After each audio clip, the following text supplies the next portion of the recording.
I read quite a bit. My flat is stacked with books. Light just hit him and it might just send him in a crisis. Send him in a life elemental type shit. Just send him in a life shit. Enter in the white shit. Enter in his eye go dark. I usually buy them online, pre-owned, just to get them cheaper. This is often a gamble because you're never exactly sure what cover they're gonna have or what condition they're gonna turn up in.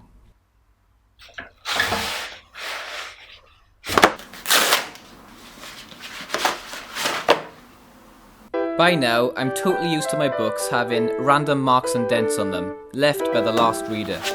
And you get a vague sense of who had the book before you. Sometimes you get more of a clue. There'll be something extra in the book, like a name, or the location of the library the book was stolen from. This book came with a tarot reading. Stalkers, arrests. Yeah, we'll just pop that one back.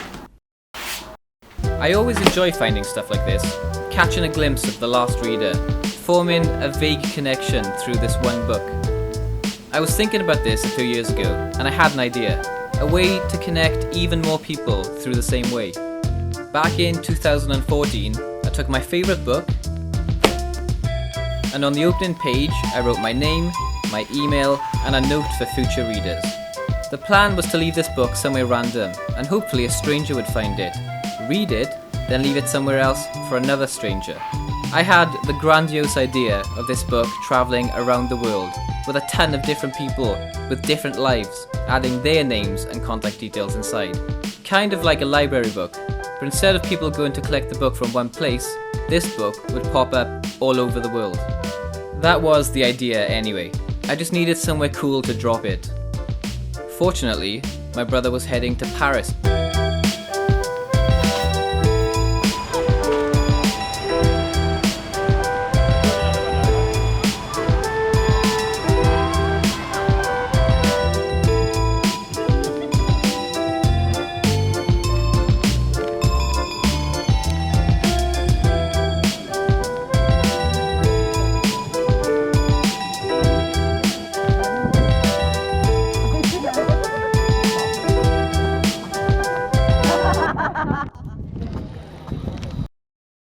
Three days later, on the 21st of February 2014, I received this email.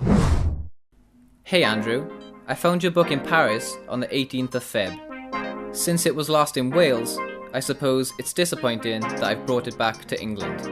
This was far from disappointing. The project had officially begun. The book was in the hands of a stranger from another part of the world and had already clocked some miles. The book left Cardiff, travelled to Paris, was picked up in Paris by Abby and then taken to Durham in England.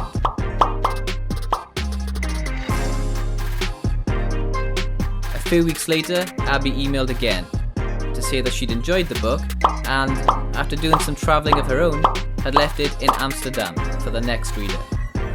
By this point, the book had visited 4 countries and travelled a total of 1,147 miles, and the expedition had just begun. I was very excited, and I kept an eye on my email, ready for the next person who would find that book. If I'm honest, I was optimistic, and expected another email that same day. I was definitely expecting an email by the end of the week. I was pretty gutted when I heard nothing after a month.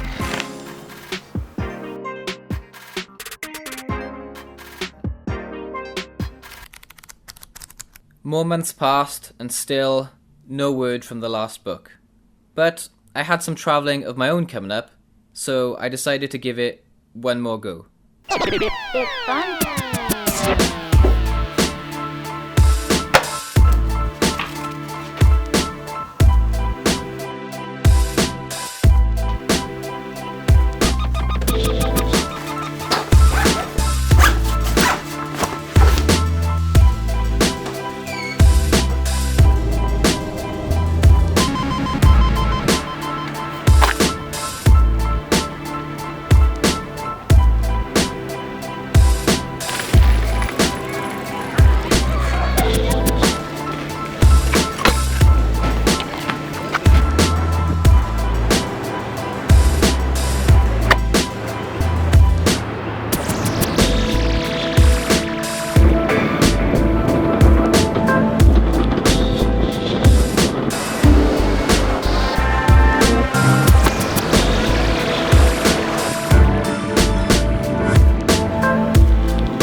It was the same story each time.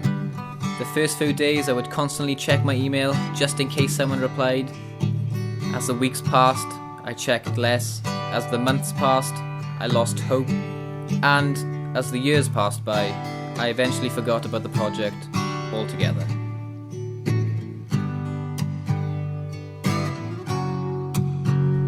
So, I was at my desk, working on a bunch of other projects, moving footage around from my Mac to my hard drive, when I found the book video folder.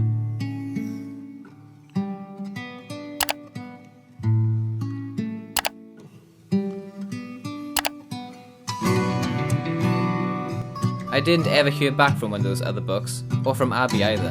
The project had basically failed. But it did seem a shame to completely ditch it. The idea was decent enough, and I did have all this content, but I couldn't upload something that didn't have an ending. Since no one had contacted me, I decided to see if I could contact Abby, the girl who first found the book all those years ago. I had never seen what Abby looked like, we just had those brief email exchanges 4 years ago, so it wasn't an easy task. But I did find someone online with her name from Durham, so I sent a message.